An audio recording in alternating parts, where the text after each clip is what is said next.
Pegue aí a palavra de Deus e abra comigo em 1 Coríntios, no capítulo 5, no verso de número 1.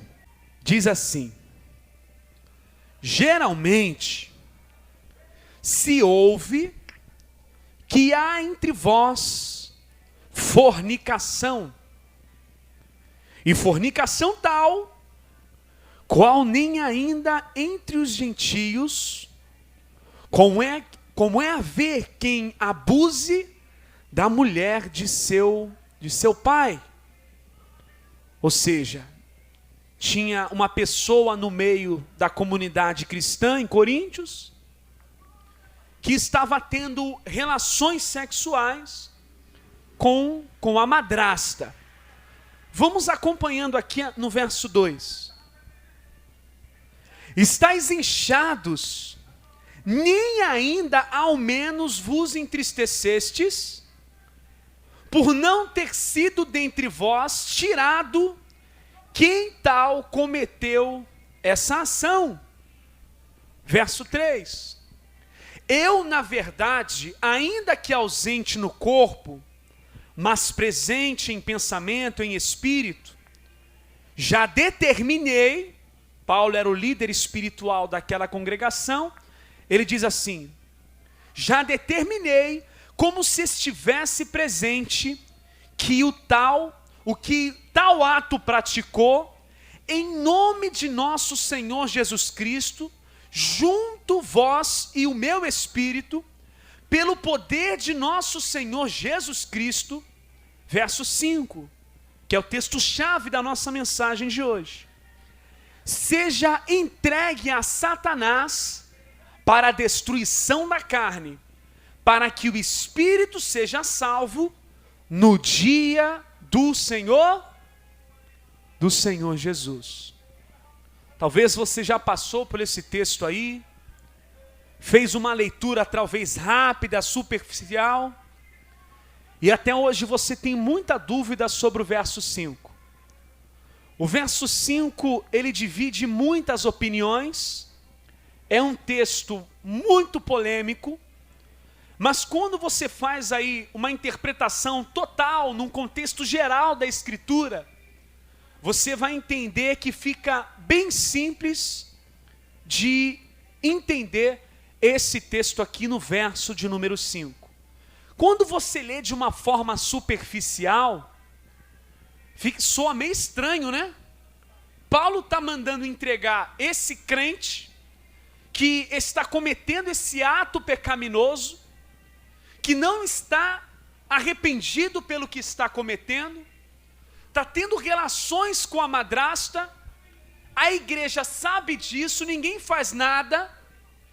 Paulo manda os líderes da igreja expulsar esse membro, e ainda por cima manda entregar esse membro a Satanás. Quando você lê de forma superficial, dá a entender que o apóstolo Paulo está até mesmo contrariando Jesus. Porque Jesus disse: bendizei quem vos maldiz, orai pelos vossos inimigos, né? Quando a gente lê de forma superficial, dá a entender que Paulo é ruim, que Paulo está mandando entregar uma pessoa para o diabo, para ficar nas mãos do diabo, nas mãos de Satanás. Mas você vai entender que Paulo, ele não é ruim, e que Paulo tem muito amor, até mesmo por essa alma que está cometendo esse tipo de pecado dentro do seio da igreja de Corinto. Hoje nós vemos muitos pregadores por aí sempre citar a igreja primitiva como uma igreja referencial, né? Como uma igreja de exemplar. Quando você olha no contexto geral a igreja primitiva, ela tinha problemas, como também na igreja atual. Não é à toa que Salomão sabiamente disse lá em Eclesiastes: o que foi antes tornará a acontecer. Então não existe igreja mais ou menos pura de forma nenhuma. Igreja é igreja. Então é uma igreja que está com muito problema aqui, E nós vamos entender o que está acontecendo, porque Paulo diz que eles estão inchados. Ou seja, tinha muitos membros, a congregação era cheia, mas eles estavam vazios de Deus, porque uma pessoa cheia de Deus, o que ela faz? Ela denuncia o pecado. Ela vai, de todas as formas, lutar para que a igreja ande nos caminhos do Senhor, conforme os ensinamentos que Jesus Cristo deixou para nós. Veja o verso 5 aqui uma coisa. Leia comigo de novo.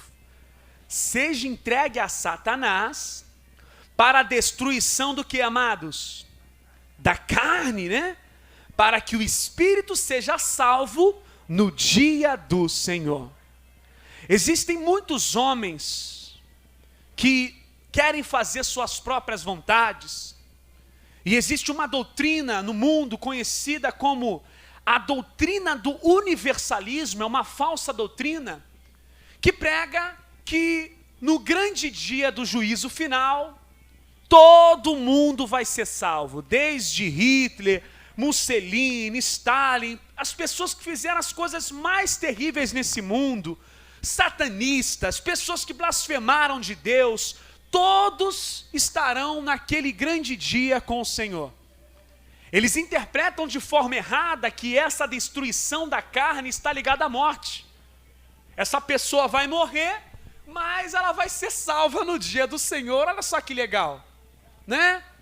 Contrariando as palavras de Jesus que disse, né?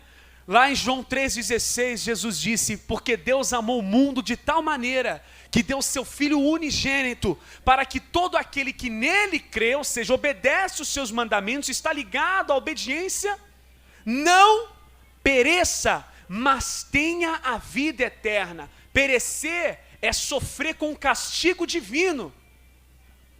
E também está escrito em Apocalipse 6,17, porque é vindo o grande dia da sua ira, quem poderá subsistir?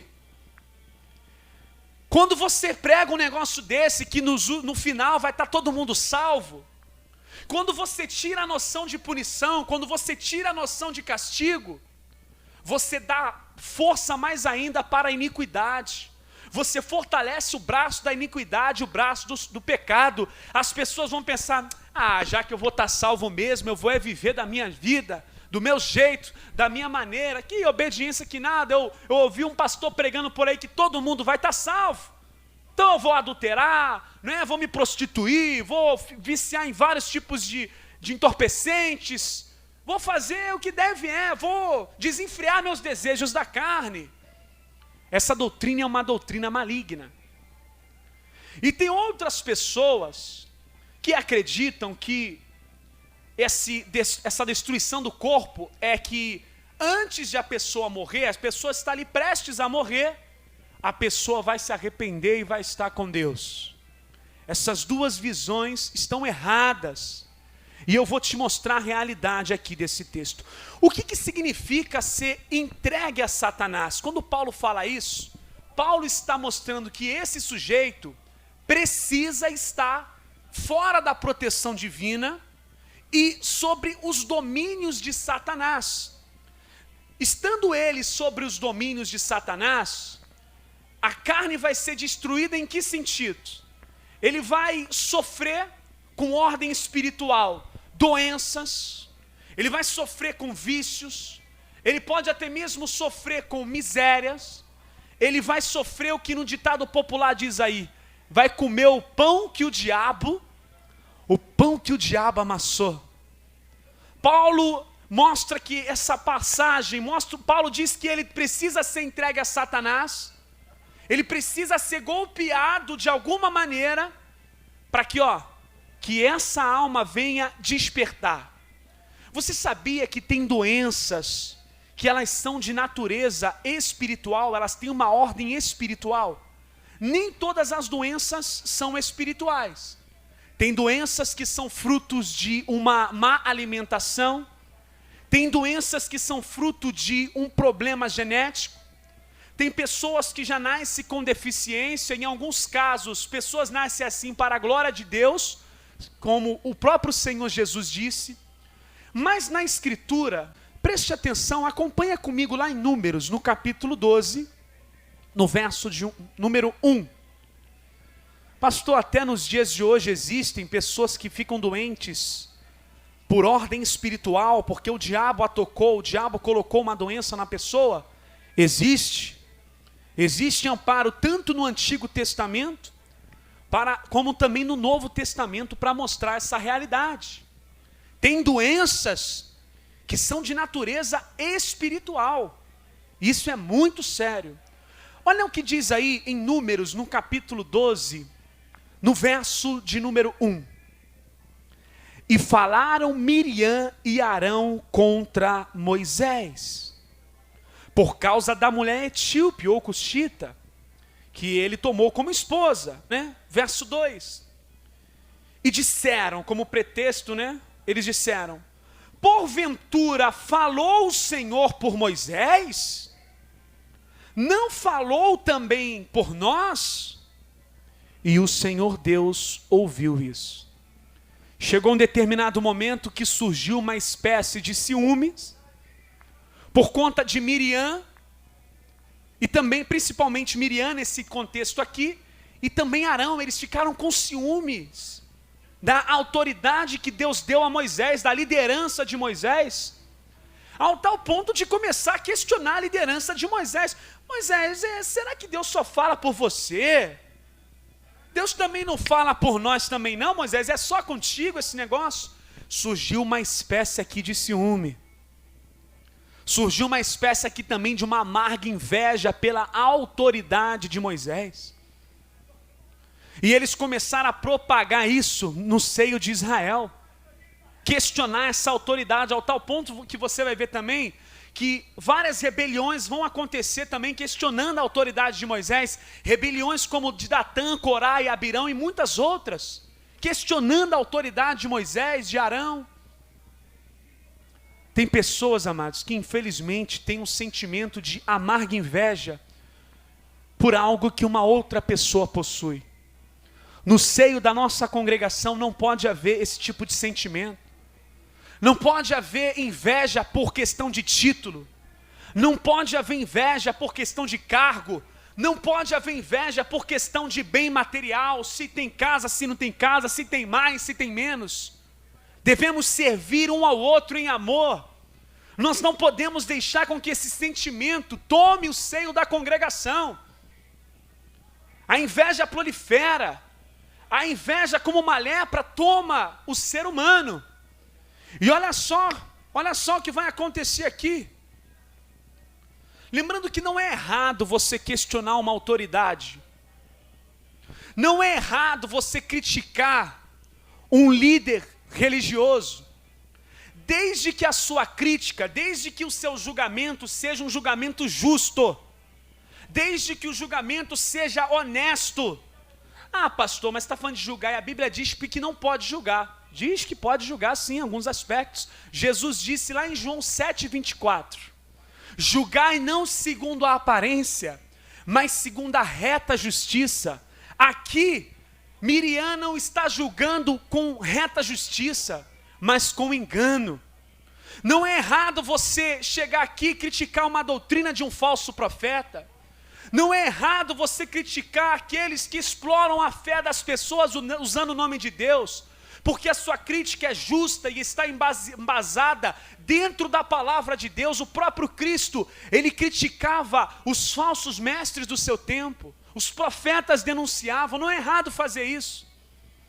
Agora, é errado quando você julga alguém que tem temor de Deus, que está num direcionamento correto da palavra do Senhor. Isso pode te acarretar terríveis maldições, como aconteceu aqui, ó. Olha o verso de número 8. Deus reivindicando a autoridade de Moisés, quando diz assim, ó, verso 8.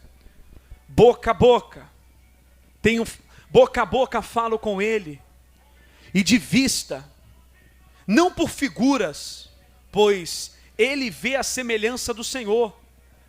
Por que, pois, não tivestes temor de falar contra o meu servo, contra Moisés?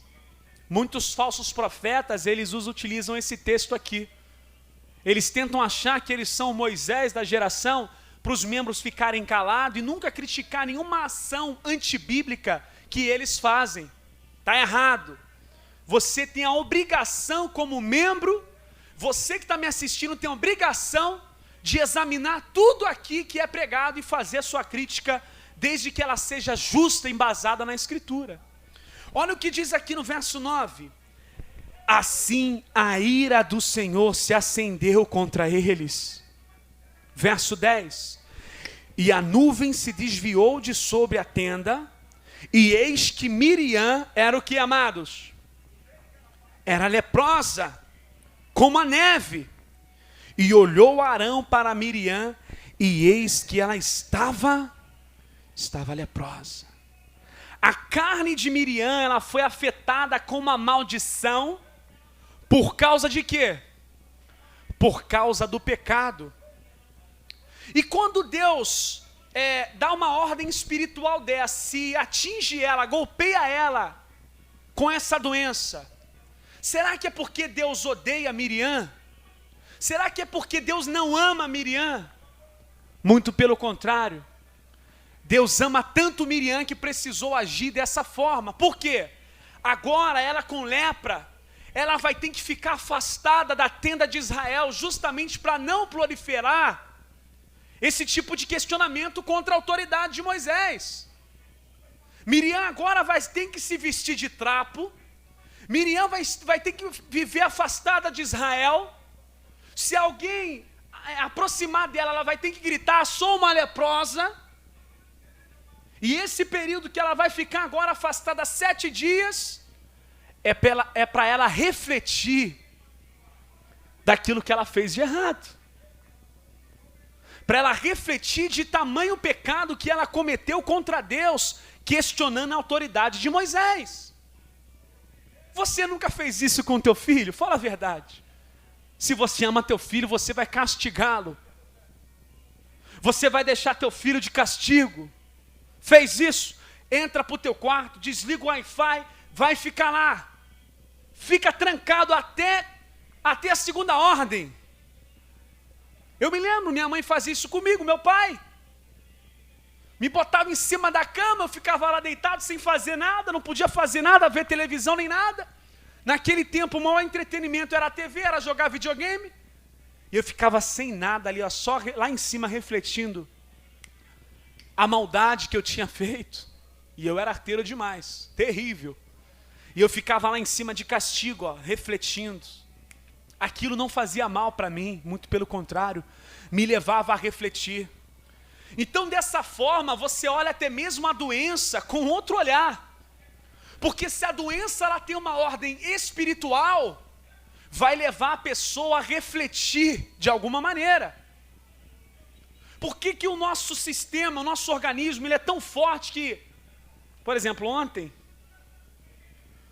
teve a festinha da minha filha, né? Meu irmão, eu aloprei no salgadinho de queijo. Aloprei. Mas comi foi muito, botava toda a água para dentro ali, pá, botei, aloprei no salgadinho de queijo. Quando foi na madrugada, meu amigo, me deu-lhe uma azia, uma queimação forte aqui, aquela vontade, aquela ânsia de vomitar. Depois eu até pedi perdão para Deus. Falei: poxa, Senhor, me perdoa. Pequei contra ti, comi muito. E eu sei que esse salgadinho, eu só como isso nessas ocasiões, amados. Mas eu sei que aquilo ali faz mal, tem muito óleo. Né? Eu andei fora da curva, fora do trecho ontem. E o meu sistema imunológico, ele já está me alertando que aquilo ali não foi legal. E ele já começa a manifestar no meu organismo que aquilo ali não foi legal. Ao tal ponto que eu reflito: poxa, não posso mais fazer isso. Ocasião de festa eu tenho que segurar, não posso mais fazer isso. Da mesma forma, essa ideia. Por que você sente dor muitas vezes? Tem alguma coisa errada. Não é? A dor, ela mede se algo está legal ou não no teu corpo. ela te ajuda, ela te controla.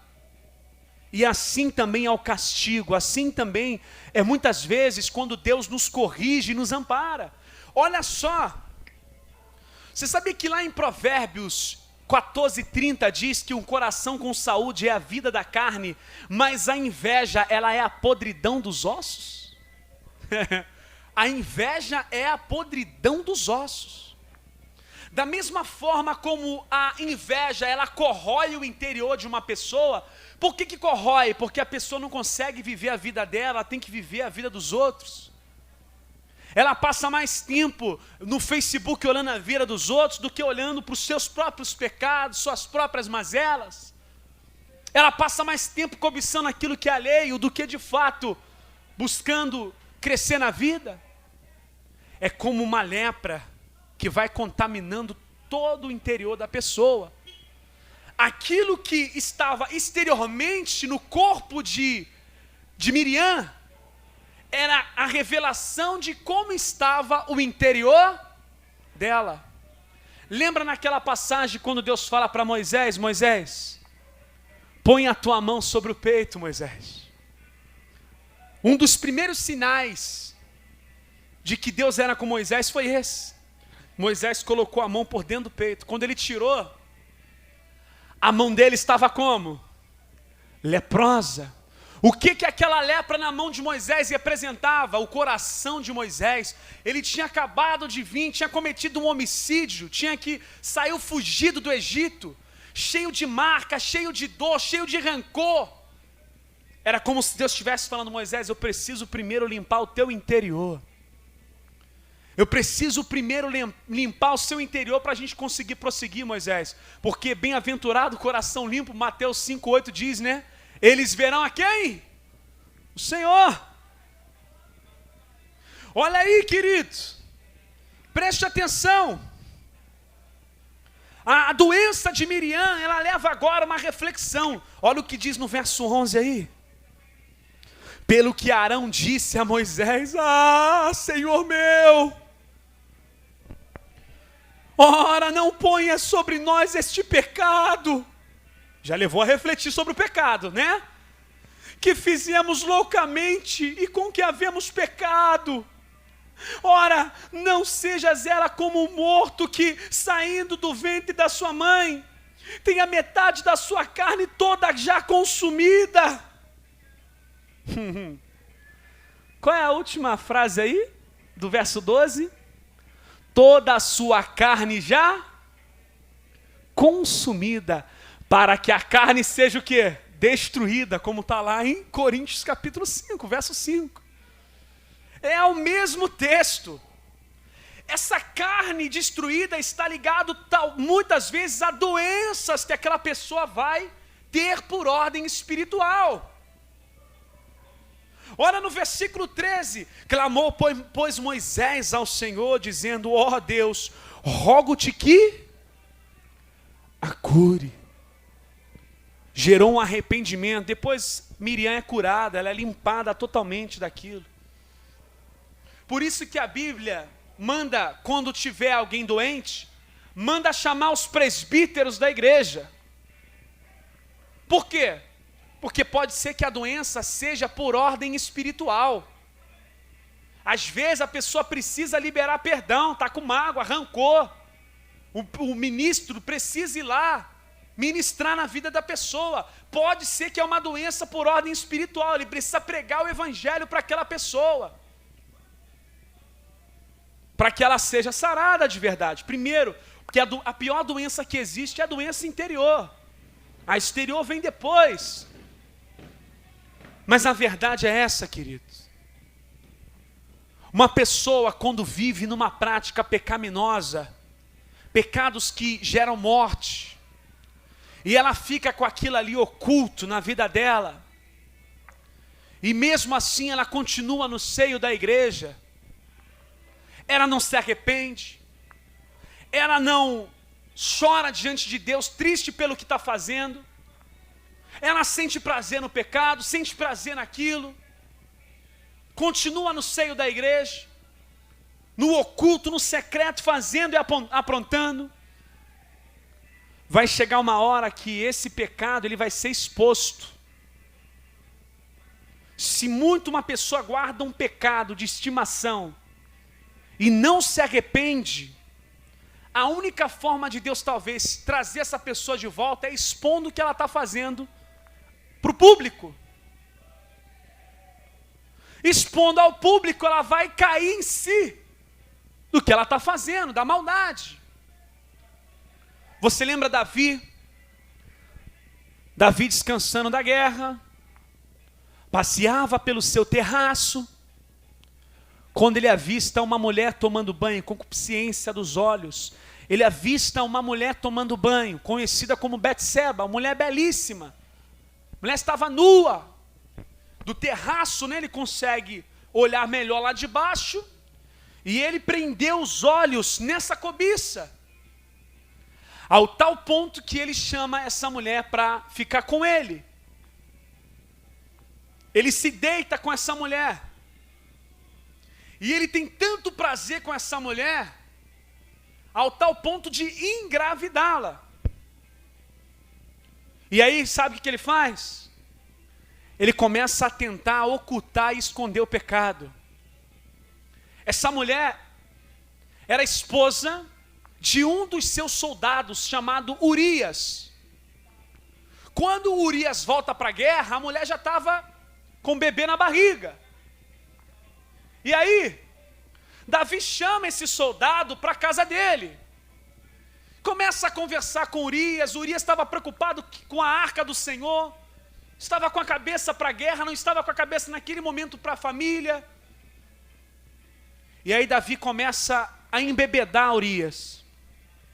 Embebeda Urias e diz: Urias, vai para casa. Traduzindo, Urias, vai ter relação sexual com a tua mulher. Traduzindo, para que eu fique, né, sem a culpa de que esse filho seja meu. Eu não quero assumir. Vai para casa lá. E aí o soldado bêbado, né, dorme ali na porta do palácio, não vai para casa. Davi tenta ocultar. Chega um momento que ele faz uma maldade muito grande.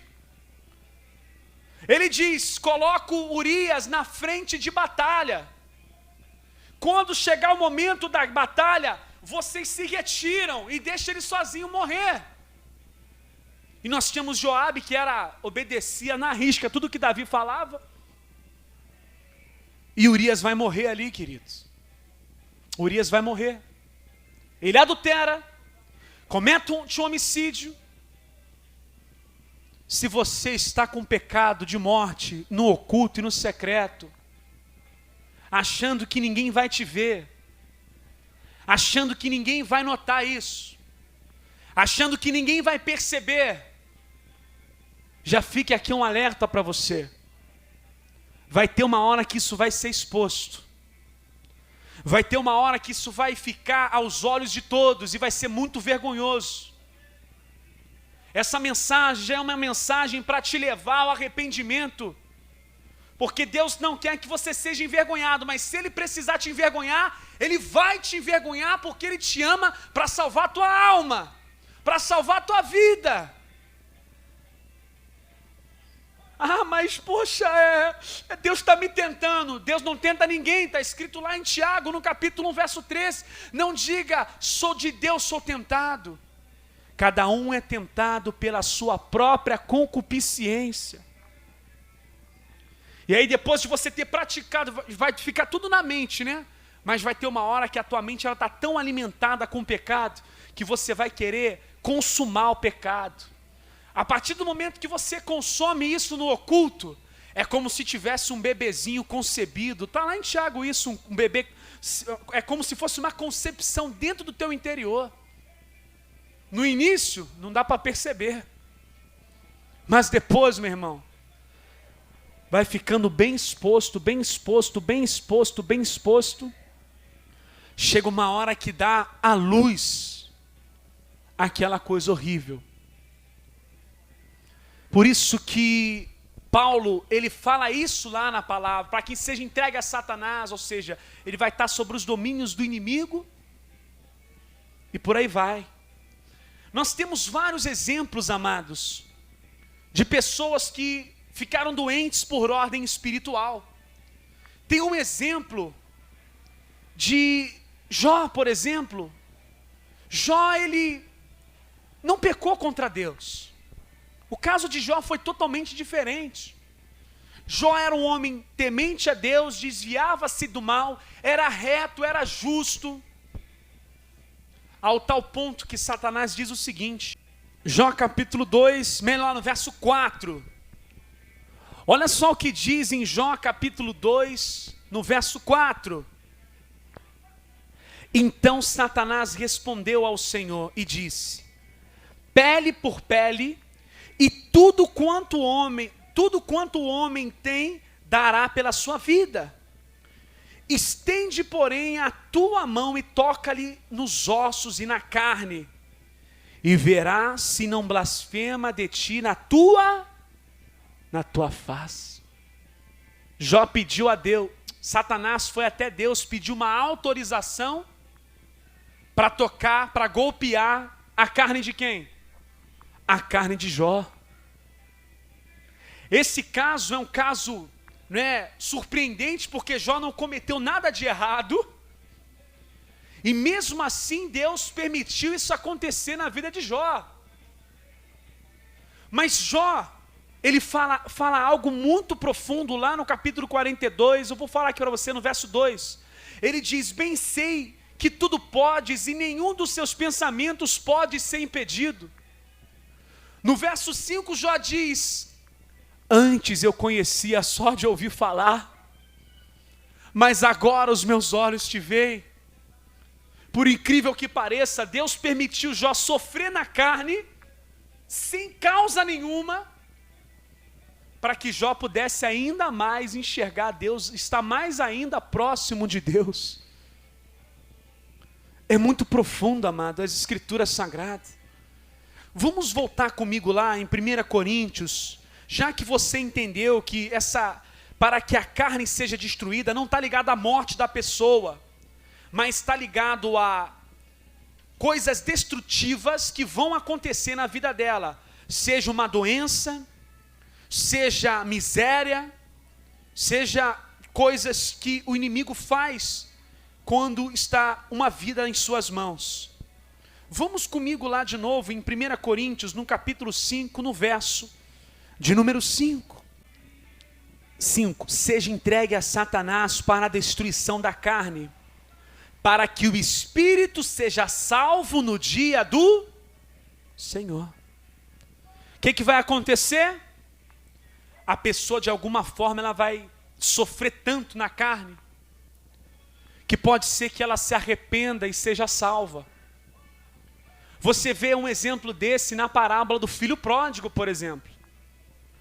O filho pródigo saiu da casa de seu pai, saiu da proteção de seu pai, foi viver a vida do seu jeito, da sua maneira, gastou toda a herança, tudo quanto tinha do seu pai, vivendo dissolutamente. Chega uma hora que ele fica na miséria, ele é golpeado na carne, não é? Ele fica na miséria, ao tal ponto de desejar se alimentar das bolotas dos porcos, da lavagem dos porcos.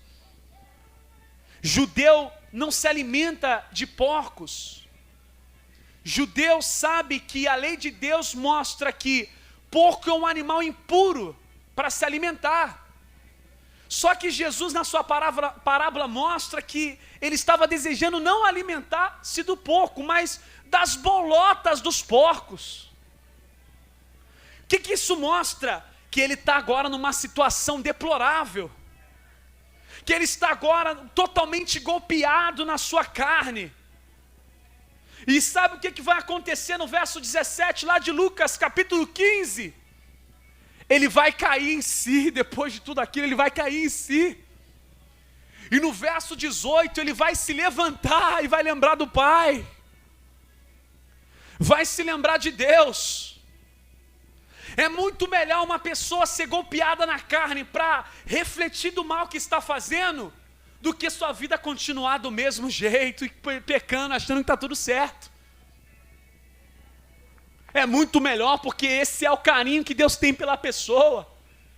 Se Deus permite uma pessoa ser golpeada com uma ordem espiritual na carne, é porque Deus de alguma forma quer alertá-la, para que ela volte-se para Deus. No versículo 18 ele diz, o filho pródigo: pequei contra o Senhor, pequei contra o meu pai, pequei contra o céu, ao tal ponto que ele diz: eu vou voltar lá, pelo menos para ser um escravo lá do meu pai, eu vou voltar. Caiu em si.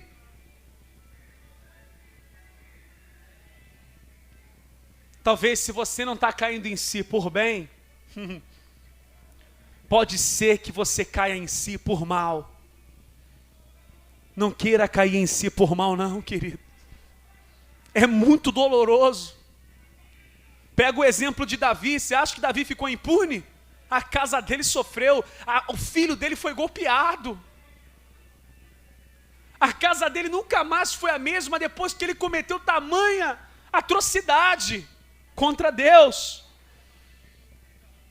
Então uma pessoa nesse domínio, ela pode de alguma maneira se arrepender. Caramba, o que eu estou fazendo? O que eu fiz?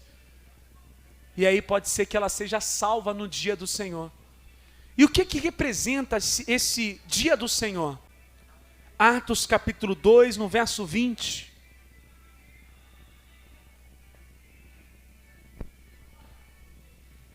Entregue a Satanás, para que a carne seja destruída, para que ele coma o pão que o diabo amassou, para que seja salvo, para que o seu espírito seja salvo, porque o foco é a pessoa nascer de novo, né? É o espiritual, é o interior, para que nasça de novo de verdade.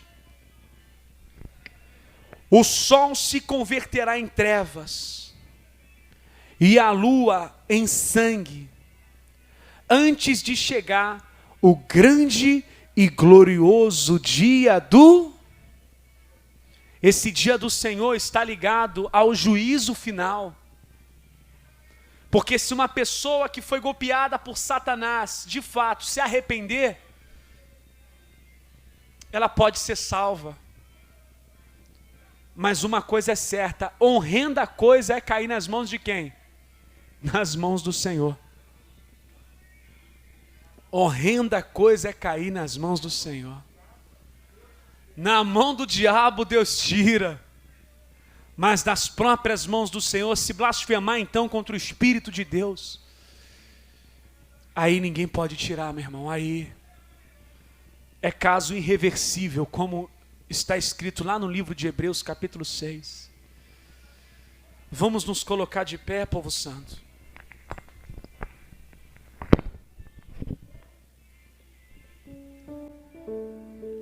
Vamos nos colocar de pé, queridos.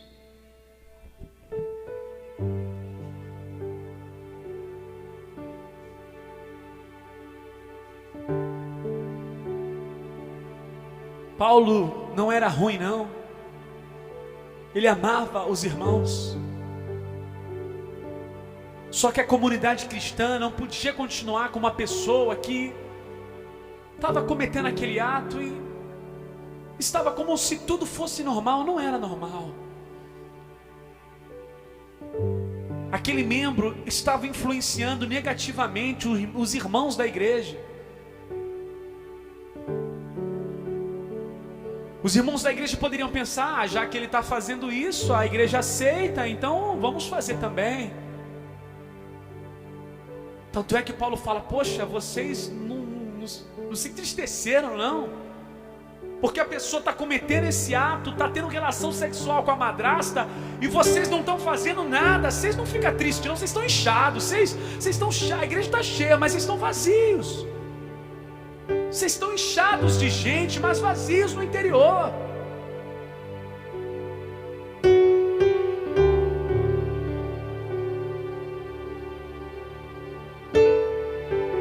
Deus não quer que a gente seja cristão de status.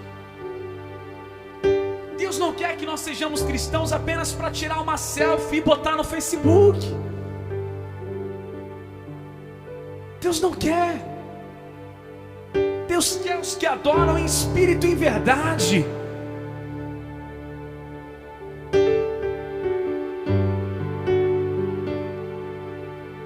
momento de clamar a Deus por arrependimento.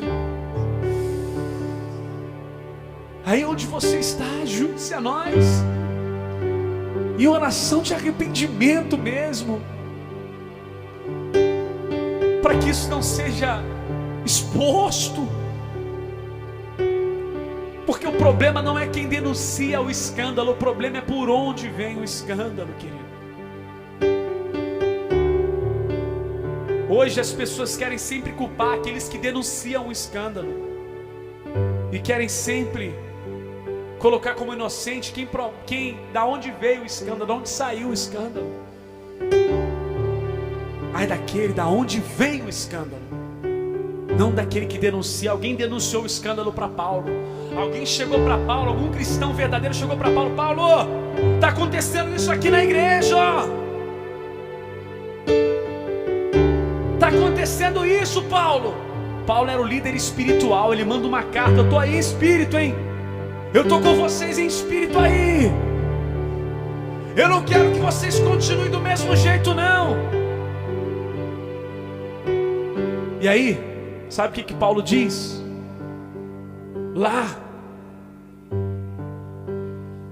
Lá mesmo, em 1 Coríntios, olha só o que Paulo diz. 1 Coríntios, no capítulo 5, no verso de número 11, ele diz assim: mas agora escrevi que não vos associeis com aquele que, dizendo ser irmão, for devasso, avarento, idólatra, maldizente, beberrão, roubador, dizendo ser irmão, tá? Com o tal ainda nem comais. Mas não pode julgar, versículo 12, olha o que diz: não pode julgar não, olha o 12. Porque que tenho eu em julgar também os que estão de fora? Não julgais vós os que estão de dentro? Os que estão de dentro, Deus julga os que estão de fora. Tirai, pois, dentre vós esse iníquo.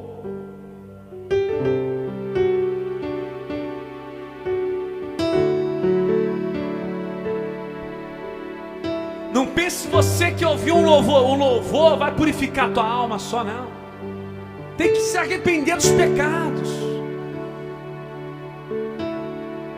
E aí surgiu a canção: contra ti somente pequei. Vamos louvar junto essa canção, irmãos.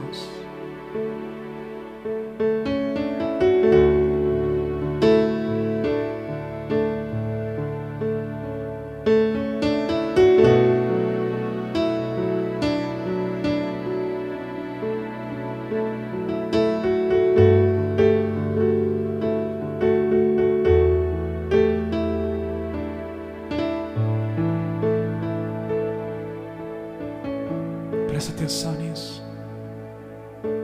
Os sacrifícios para Deus são um coração quebrantado e contrito.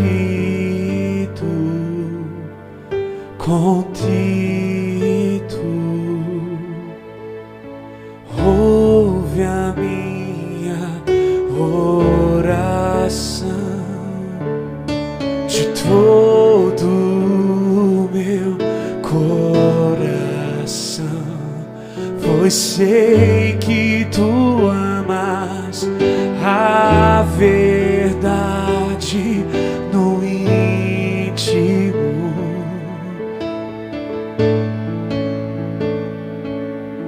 Por isso eu vim aqui te dizer, por isso eu vim aqui te dizer, por isso eu vim aqui te dizer. Contra ti eu somente pequei, contra ti eu somente pequei. Senhor, reconheço, Jesus, reconheço eu pequei.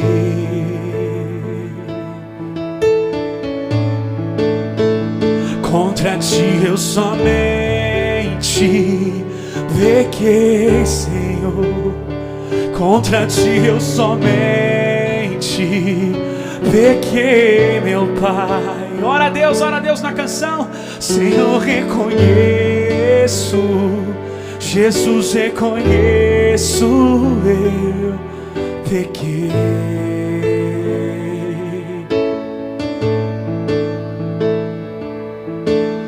O Senhor jamais desprezará o coração sincero e arrependido, sem força, sem forças.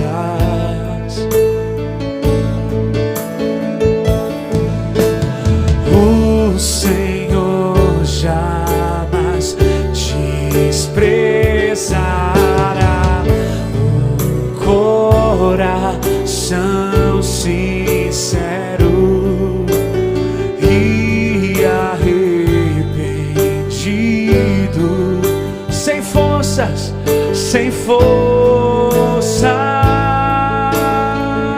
Pois tu és o Deus dos que se arrependem, pois tu és o Deus dos que se arrependem.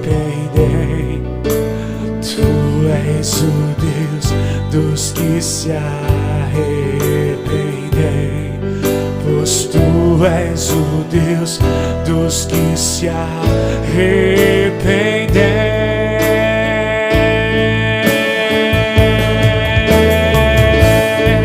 Vem comigo. Contra ti eu somente pequei. Contra ti eu somente pequei. Senhor, reconheço, Jesus, reconheço eu pequei.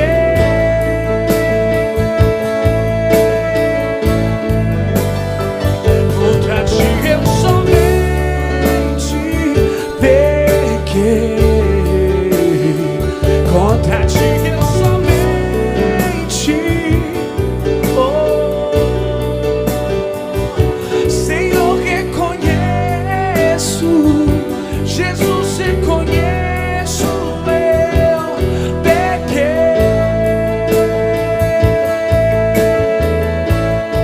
Ardentemente eu te peço, ardentemente eu te peço, não retires de mim teu Espírito.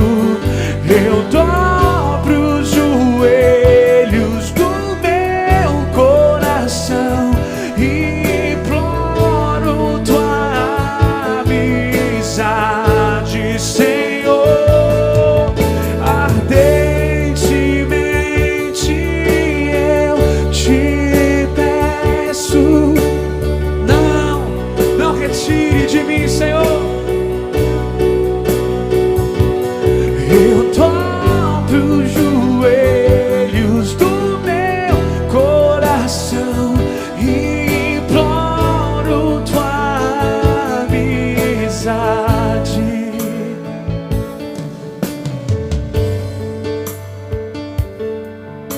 Davi se arrependeu amargamente do pecado que ele cometeu contra Deus.